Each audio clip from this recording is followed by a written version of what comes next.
Another edition here of Getting There with Gons, where we talk about the career journeys of athletes, coaches, media members, business owners, and more from upstate New York. We are into the summer edition here. We are kicking off the summer 2022 with this guy. Looking at his face on the visual side, you may not remember or know this guy's face because he has such a distinct voice. No. He's going to go by Flounder. We may or may not find out his real name during this show. I kind of don't want it to happen. I kind of want to keep the mystique there. But Flounder, for those who aren't familiar with the Capital Region radio scene, let's go back to a younger version of you. 6, 7, 8 years old. That's right. Where did you grow up, for those who don't know? What did you want to be as a kid? Or was it that same dream job you wanted when you were 18 years old? I grew up actually here in the Capital District. I grew up in Albany and Troy, so I've been here my entire life. I was maybe going to do computers at one point, but I don't know if you remember the movie Home Alone. They had a little some recorder device or something. I had one of those when I was much younger, so I have always done like some kind of let's do something stupid recording wise forever. So I just kind of slipped in nicely. I feel like that voice, by the way, I've known your voice forever. Some people might have heard that for the first time. Be like, whoa, where did that come? We're like 14 years old, 15. Did you just have that? Was that like a God gift, or did you have to like teach yourself as you got older how that thing happened? This is literally just my natural voice when I'm talking. Like I will never forget I'll lead you right into the how did you get into radio story. When I was a high school senior, I was taking a public speaking class, and a girl in class said, "You have a really nice voice for radio," and now I'm talking to you. That's it. Simple and easy as that. That's how it works. So wait a second. You're 18. You're Gilderland High School. You get the compliment from a girl, by the way. So shout out to that. You have that happen. So is the college scene, do you look for a promotions job? How do you get that foot in the door to radio position? So there's a place, the New School of Radio and Television in the area. They've moved to bigger places, but I went when they were over on Colvin Ave, which was a 6-month, get you in kind of thing. One of my teachers was Jammin' Jim Steele, who I had grown up listening to around here, and who I have since worked with a couple of times. But I did a 6-month program there where they kind of give you basic stuff or whatnot, but it gives you kind of that foot in the door to start working with a buddy of yours, actually. Is that Jeff Levac? That's Jeff Levac, yes. All right, so you and Levac run into each other, a younger version of you. The chemistry has always been there between you two, not just personalities on the air, but friends away from the microphone as well. So take us back to a younger version of Flounder and Levac going through those early days of radio. I mean, we're both it's weird because he's more of obviously like a sports jock person and I am not, but we're both very much like comic book nerds and whatnot. And so he's the guy who actually taught me radio. I was him doing he did the Howard Stern show, and I was going to learn how to back him up. So for a week, we sat together and got paid to listen to the Howard Stern show. And there's stuff we probably can talk about now because of statutes of limitations and whatnot that happened during those times. But I've known him my entire radio career. He's the guy who got me in. Yeah, so when you two are in there, not just building that professional relationship, but that friendship, I love reflecting on this stuff, and I've bugged you guys about it before because it's something I enjoy, and hopefully someone listening to this podcast and this show will enjoy these stories of when it truly felt like that era, that 90s era of radio, and in particular the Capital Region, with no disrespect to Utica or Syracuse or Rochester or anywhere else in upstate New York. There is something different about the 90s era, in particular, rock radio in the Capital Region. You lived it, so you can explain it probably better than others. What made that era so special? Was it the personalities? Was it the stations? Why was it so good in that late 90s, early 2000 window in the 518? I mean, I remember fondly going into the station and leaving with like a handful of DVDs and CDs, which made doing anything weird and extravagant that was asked of me way easier to handle because you knew you were going to like have a cool time at home at the very least. Nice. Even if you did something really, really weird at work. And we were also, the magic thing was that we were the Howard Stern station. So we had that going for us quite a bit. The Stern station, by the way, this has been referenced before, I'm sure, in a past interview, and I'm sure you lived it, that the impact of Stern was referred to as during Stern, before Stern, and after Stern. I know that's almost Jesus-like, but in radio, it truly was that. You listen to it, you consume the product. It might be hard to sum up in an answer with it's only 2 or 3 sentences long or less than 5 minutes. But listening to Stern, I don't know if we've ever seen anything like that before. And what made him so different and successful during that time? I mean, I have the answer for that question. That is the biggest question ever. That's right. I mean, if you knew the answer, we both wouldn't be doing this right now. Absolutely. Like, I mean, he is just a whole other thing. I mean, I can say that I wouldn't have a job if it wasn't for him, because he created so much opportunity that allowed people to, have chances to do things. So, I mean, I'll never say a bad thing about him, because he gave me all the opportunity I could ever want. But it was a totally different thing. People would listen for. I had a PD, so the guy who would come on after Stern was our boss, right? And so he was doing like the 10 to 2 shift or something, right? And Stern would very regularly go until 11, 12, 12:30. And this guy lived in Connecticut, so he would drive 2 hours in, knowing that Stern would just talk. And he would come in, he would sit down in the studio with a cup of coffee, and he would just go, "Talk, Howard. Just talk. Go ahead." And just offer some perspective there. That is unheard of.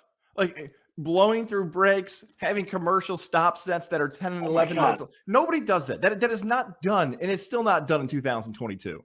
We had to be taught what to do if Stern went for an entire hour to do with the commercials, because you had to play him still, but like how? And he still had to play his, but how?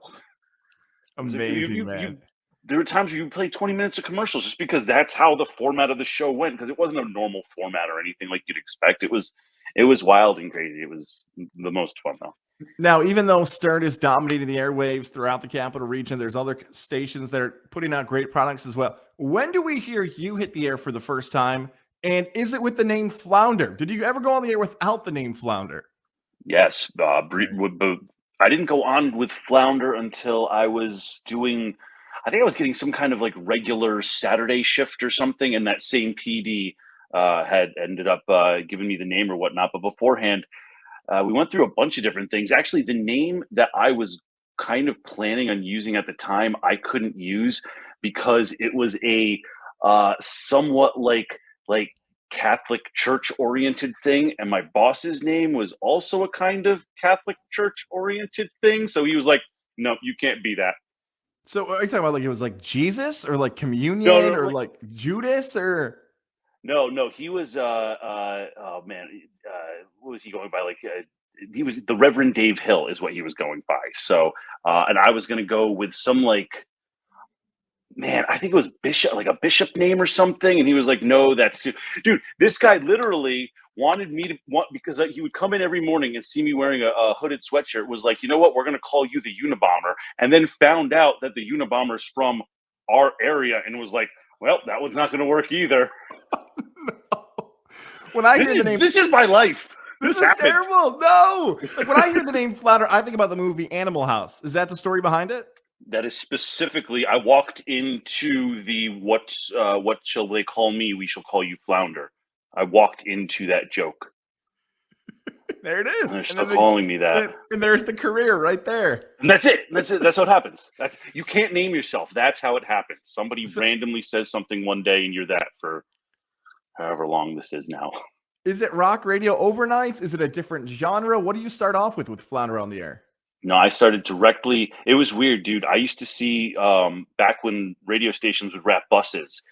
They wrapped this one bus that was in my area with the Edge, and I used to see that, and I was like, "Oh man, that's so cool!" And I started listening to the station, and then I went to radio school, and then I went and I got a job on the Edge immediately after that. It was the luckiest thing, but it's weird because then I've never gotten to go back to like just regular like that kind of rock again once that kind of turned into the next thing. Yeah, you set me up well for that. I do want to get to that other spot, but I think we have to offer this perspective as well for rock stations in particular and radio, that the fan bases and the audiences are, I would say, the most aggressive and most vocal about the music that's played. And I think you know what I'm setting you up for with that. Like, have you seen that pushback, especially when, I'm labeling it very broadly as rock radio, but it's not as broad as that, especially for the listening audience. Yeah, I mean, people are very specific about it. I know a very specific group of my friends who ask, like, where can I listen to, like, specifically, I want to hear this, or growing up, there was a lot of like, where can I listen to Pantera? And it's very hard to find a station that will play Pantera, even though there are some radio specifically friendly Pantera songs. But it's rough finding it right now, especially. So you make that move here from the edge. Is this corporate radio getting involved where we start seeing the transition of the edge and what it becomes later on? So the edge is a weird thing. Levac obviously was already there, and he'll tell you the other part of it because basically at the end of the 90s, Clear Channel owned, or whatever they were before that, owned too many stations in the area, so they had to like get rid of some stations. So this other company comes and buys a bunch of stations, and literally the stations and the people that work there, and they go and become this other thing, which was Regent, which is what I come in under. After I remember Jeff saying, when I'd come in on Region, he's like, "Don't get used to the name because I've been under like 7 different owner names now in the last like 2 years or something." But then as soon as I came in, it stuck forever. So I'd like to take credit for that if there's credit to be had. That's right. Regent knew the power of Flounder. They thought about using Flounder, but you were already using it, and that's why they decided to stay with Regent. That's the story we're going to give here on Getting There with Gons. So when the buy happens, you're same shift, same airtime, nothing personally changes for you? Well, when Regent comes in, I'm not there yet. That's still Jeff, who kind of worked. It was a big change for him because he worked at the other rock station in the area and then moved over to this one because it was how the because he got it was like which do you want to go with, mom, or do you want to go with dad? But you don't get a choice. They're going to tell you where you're going to go. But I came in just with Regent, and I'd come in literally under the station that I had been listening to and hoping to get a job into, and that was the first station that I worked in. So the edge becomes Q then. Okay, so this is a little later on. So this is after Yeah. Stern. Did I miss something here? I thought there was a straight jump to this. Maybe there's something in between I don't even know about. No, well, so there was a like a transition period where the Edge became more of like a this guy, this other PD comes in, who's the one who told me, actually, from what you were saying before, that you can't fake rock radio. The fans will know exactly if you're not living the life, as he used to tell me all the time. And he did very much a more hardcore version. We were going up to Glens Falls doing hardcore shows for our like big station thing.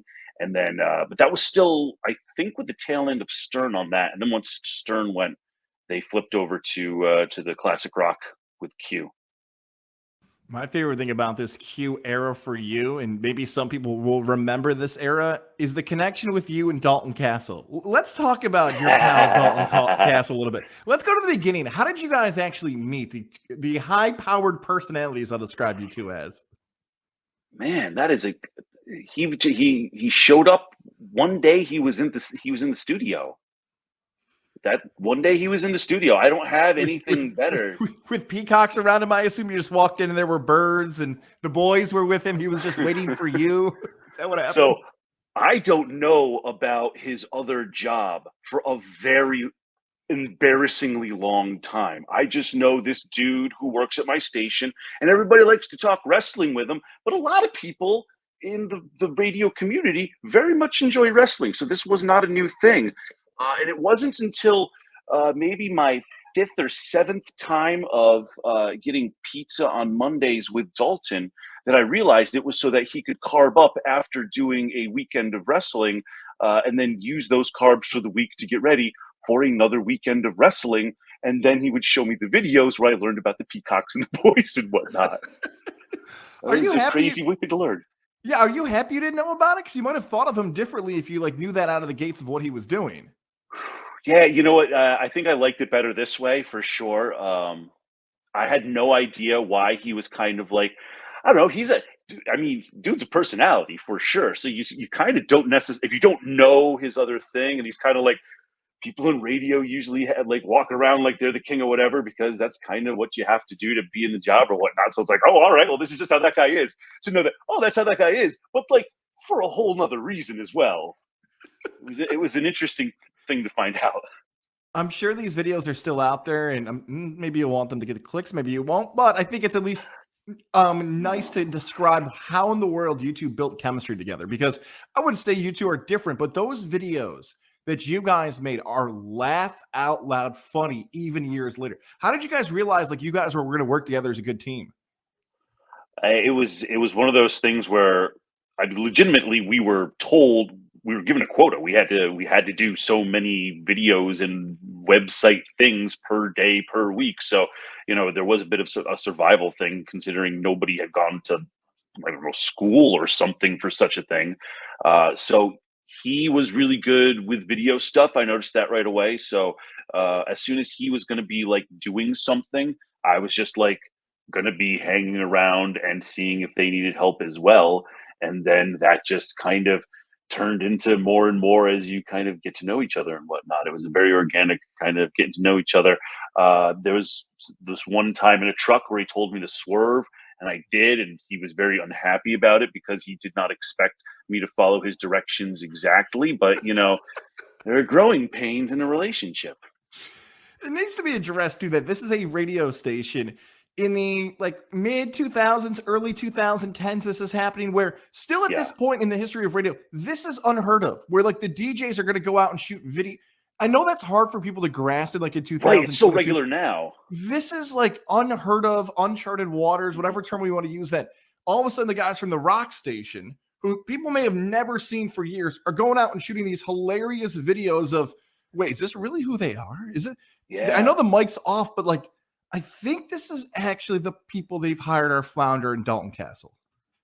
It's also a thing of like you kind of get into radio going, all right, well, no one's ever going to look at me, so this is fine. I'll never have to worry about that. And then, I mean, here you are making me be on a camera right now. I mean, you see how this is all happening? I don't know what to do. Thanks a lot, Al Gore, whoever invented the internet. You ruined this Oh, for us. jeez, these internet tubes. Why?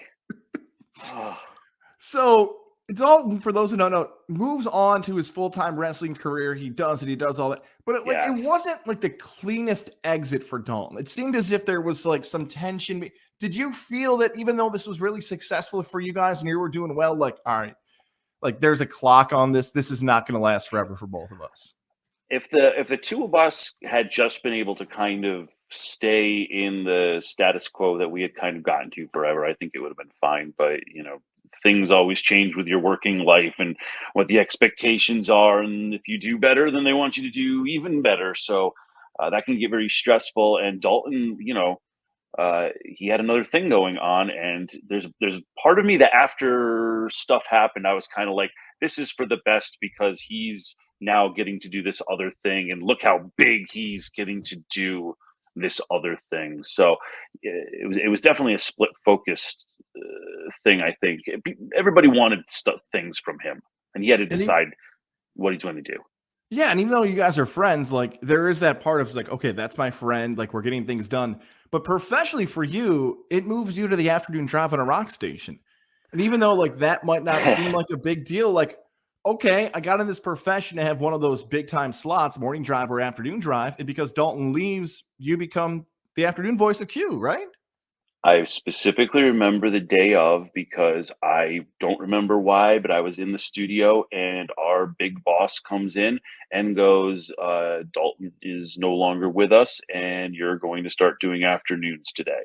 And it was one of those processing things where it's like a friend of mine is now gone and now I am benefiting because of that thing. And I have to very professionally go on and do this thing, even though I'm kind of not on I'm not happy with the situation and how we got to where we are. And that wasn't the first time that it happened even. Yeah. It's a weird feeling. I think it's maybe not the best way to describe it, but like you have to do your Yeah, job. Like you're in the building for a reason, and you have to go out and try to do your best job at this point to entertain the audience and realize what this opportunity means for you. right, absolutely. So you're in the afternoon drive now on Q. Things are happening. You know, I think the best way to present this is this, right? Like things happen in the rock genre, just not in Albany, but like this is an upstate New York thing. Changes happen in Utica, changes happen in Albany, Syracuse, Rochester. This mid 2010 era is tough because now we've seen the explosion of Spotify, Apple Music. Yeah. It feels as if rock in particular might have suffered the most from the expansion of ways in which you can find your music. And you felt it firsthand. The terrestrial radio, as we call it, definitely kind of was like, we're not this isn't what we want to support anymore. So it was like we were saying before, it was hard to find anything rock oriented. Even now, the closest thing, I mean, I'm working on an alt station as it is, and that's kind of the closest you can get. It's either classic rock or it's alternative modern stuff. I don't even know, like we do a couple of throwback things, but yeah, it was very hard to find anything that was even classic 90s leaning, which I always thought would be something once I hit the right age for everything. I assumed that would be a station that I would work at because that was another thing I was very much liking and living through. But here we are. That transition is made from you moving on from Q and then moving to your new stations now, which I'm sure your boss are thrilled that I've dropped the name of your competitor a few times. Maybe I'll edit that out on the audio side. Absolutely. Right there. Yeah, they're thrilled. All of a sudden, guys be like, can you say it another time, guys, just so I can get yelled at in this podcast? All right. So give your station the plugs right now, where you are right now in Albany before they yell at me. Yeah, I'm on Alt 1049, Albany's new alternative in the afternoons from 3 to 7. Come and listen. But I'm also on like a ton of other stations doing traffic stuff. So just listen to radio in general. Yeah, I like that little graphic here on the bottom where it says music genres, because for you, Yeah. working in all these different genres now, is it difficult? Is it exciting? How would you describe working at all these different music formats? I've heard you on hip hop stations, Levac, it feels like Candace, our buddy, like you guys have Yeah. done more formats than anybody else in this market, it seems. You kind of, when you start off, you probably have an idea in your head of like, this is the station I want to do. Like for me, it was the Edge. You know, I'm going to go do the rock station that I've been listening to and seeing around town and whatnot. But the longer you get in, the more things you know how to do, the better off and more longevity you have, and the more radio you listen to as a person inside of it, the more you kind of consume with it, and you kind of get to know people. Like from our old station, we had a big country thing. I have a, I don't, I'm not a huge country fan, but I have a very good country knowledge because of work related things or whatnot. So I can go on a country station and figure out via the internet how to sound current and relevant or whatnot, which is just, I guess, another piece of being able to do whatever they ask you to do in radio, which is all you can do in radio. Yeah, it's exactly like find the ways in which you can make that business, that station sound better to continue to go to the appetite of the listeners and things like this. Candace will enjoy this question because she's probably listening and like, you're going easy on Flounder, guys. I got way harder questions than Flounder did. I would ask I'm this sure hear question. about that. Yeah, exactly right.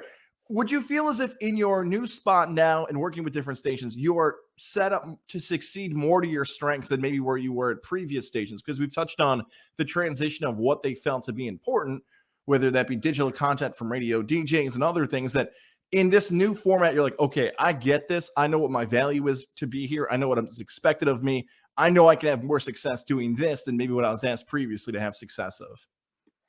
I definitely have a good spot where I am just based on, if you find bosses that you like and treat you well, stay there, stay with them because that is gigantic. And, Allie, who I'm working under right now, who's over on Fly 92, if you're looking for her normally, and is also the person who is the voice of Alt 1049. She's the person in between all of the songs. So if you're wondering who that is my legitimate boss right there. But she's very good to work for, and she knows I've been around for a while. When we started, she literally said, "I trust your judgment. Do whatever you want to do," and we've just gone from there, which is nice. We play music that I actually like listening to, which is a huge plus. And sometimes I accidentally offer contests when I'm not supposed to, so I get extra tickets out to people. So you're welcome. Candace will enjoy that story because that's specifically about her. Soon enough, it's gonna be like a Zoom call. She's just gonna pop in at one point. Just come on and get us. Great. Let's get this going. Let's You talk know a how little she bit about got working with us? what's up. Do you know the story of how Candace got to working with us? I think she shared it on a previous Getting There with Guys. It involves you, right? Yeah, You know Chad what? and I Leave that as a tease. Oh, Leave that as a oh, tease. Go back and listen to the Candace episode. There you go. A nice radio Yes, tease. yes. We'll go back and listen to the Candace Getting There with Guys, and she'll tell the story on there. You never know who you're going to work with or when, so be nice to everybody because sometimes it can work out, when you need it to. So look at that good piece of advice there. I like that. Let's talk about morning radio because you've worked in the early shifts as well, doing traffic. So our guy Sean, right? How different is it at that morning crowd listenership than maybe any other time during the day? You can't even understand the difference. People are it's that same that thing you think of when you hear like the Howard Stern and how like ravenous his listeners were, that is true to some degree of every morning show's listener demographic. They've got at least 8 people who this is their favorite thing in the world, to the point that they have decided to use their time and money to make the personalities' lives better. We get people that stop and drop food off at the station early in the morning, somewhat regularly, which we tell them, no, please don't do this. But this is what they want to do. So we're going to tell them no. And then what am I not going to eat the food? Of course I'm going to eat the food. But the listenership is, you're really part of their life in a weird way, because they listen to you every morning. You become part of their routine. And just talking about upstate New York in general, the city, we get the traffic in the city, but Albany in particular, the capital region, Tri-City, whatever we want to label it as, upstate New York, Syracuse, Rochester, Utica, Watertown, they don't get that in the capital region. You could live in Schenectady and work in Saratoga, and that's a 45-minute drive in the morning. The Northways just moves like a snail. So mornings in Albany in the capital region is a massive audience, arguably the biggest audience in upstate New York across. Like, everybody has to put out their best products in the morning drive because of what type of listenership is sitting on the road in the capital region. Absolutely. So Sean over on the cat there now. He's many times said more people have probably heard of you than me because of all the stations you've done traffic on. Even though he's been on the area since they invented radio on like a #1 shift. what is it like working with Sean? Because you and Sean have worked together in different formats before. You've known each other both on the air, off the air. Hopefully later this summer, we're going to get Sean as a guest, because I'm sure Sean has stories upon stories just like you and everyone. What is it like with him in the mornings, though? A true radio pro for 3+ decades now in the market. Dude, it's a whole different thing, because you kind of go in and you're kind of like, oh man, I think I finally like kind of get what I'm doing. I've been like working through this and I've been doing it for a while. And then you'll go sit in a studio with him, and he'll just kind of sit there for a while and kind of look like he's stewing. And then he'll kind of say something and kind of poke you in a certain way. And he'll go on air, and it's like, oh, you've been trying to think of a twisted way to say something to get me to say something, and I wasn't even thinking that you've been in this headspace whatsoever. It's a crazy thing to watch. It really is. You feel like you're on a reality show. You're going to go back and watch it. I'm like, oh, he got me. Oh, he got me again, that Sean McMaster. In very specific ways, both he and I enjoy that. Like, well, I'm going to get you real quick when you didn't notice. You didn't think I was going to do this, but haha, here I go. We both very much like that. And he is extremely good at it. Not to pull back the curtain too far on morning radio in comparison to other time formats, but more of that is live. Like, you're going to hear a lot more stations, whether people realize this or not. Some of it's actually taped, it's voice tracked. I'm sorry to burst everybody's bubble. Do you enjoy the tightrope walking? Do you enjoy being on live more than taped? It's far better. All I can explain is it feels like there's a if you've ever remember being at school and having to give a presentation up in front of class, and you kind of feel like that pressure of everybody's watching you, so I have to be like do an extra good job. It's that all the time when you're doing live radio, and that is if you're when they call it like having the radio bug. I think that's specifically what you have. You want that feeling of radio, of that live thing going on. What about the future? Are you thinking about 5, 10, 15 years from now? Is it still straight radio? Are we on different platforms? You've seen the evolution. Your entire adult life has watched this whole thing change. What do you see the future being in the audio format for shows like you work on now? It's so hard to tell right now. Podcasting is so gigantically not just popular, but like practical because of not having to worry about the music side of things. But there's obviously still a side that, if you want to have the music, how are you going to get it? So that has to be fulfilled in some way, shape, or form. But it's very hard to tell because the terrestrial radio is a lot of big, expensive physical pieces of equipment, and to get rid of that's already there, so people are going to continue to use it. So even if it's something that wanes, I think it's secular, that will come back around. People will realize, oh, this is a free thing that I have access to very easily. Most people don't realize that cell phones are equipped with an AM/FM transmitter right in them, stock. You just have to have an app that can use it properly. You don't need the radio station's app. Even you can just use your phone to grab it. And as people look for free things, I think it comes back around. For the young student who might be a Gilder than High graduate like yourself, a new school student, what is the best advice that Flounder can offer a young person hoping to get where you are in your career right now? So I actually had Sean McMaster's kid come in and intern with me for a while, so I had to do this kind of question to him at some point. And the best piece of advice, especially with the amount of technology that exists, is if there's something you like doing, go and start doing that thing as much as you can, because you only get better by actually doing it. So if there's something you're passionate that you like doing, find the opportunity to go and do it. Alt 1049 in any radio station that Flounder has already mentioned through that wonderful voice of him. He is the man with traffic. He is all across the capital region. Flounder, thank you for doing this. I will see you very soon under the orange roof. You're going to probably want me to bring out a microphone and be like, guys, I want to add a few other things to the episode. Just knock this on the audio. I have like a feeling this is going to be the only episode audio-wise, like it's going to get longer throughout 2022 that I'm just going to toss random stuff on your episode when we're under the orange roof together. Guys, we didn't discuss any of my encounters with homeless people. We haven't discussed any like random festival show going on. The time that the tattoos that I have almost had to get because of rock stars. Like, I mean, we didn't even scratch anything yet. We'll get there though. We got time. Here's what we'll do. I'm going to call up Allie and be like, Goz just wants me to call it Flounder's Follies, where it's just 10 minutes of a Flounder story. It just pops on Goz. He paid me, so I guess I'm going to do. The I recruiting don't will hate begin. this idea at all, guys. I don't hate this idea whatsoever. We might do this. All right, perfect, dude. I'll catch you later. All right, cool, dude. Have a good night.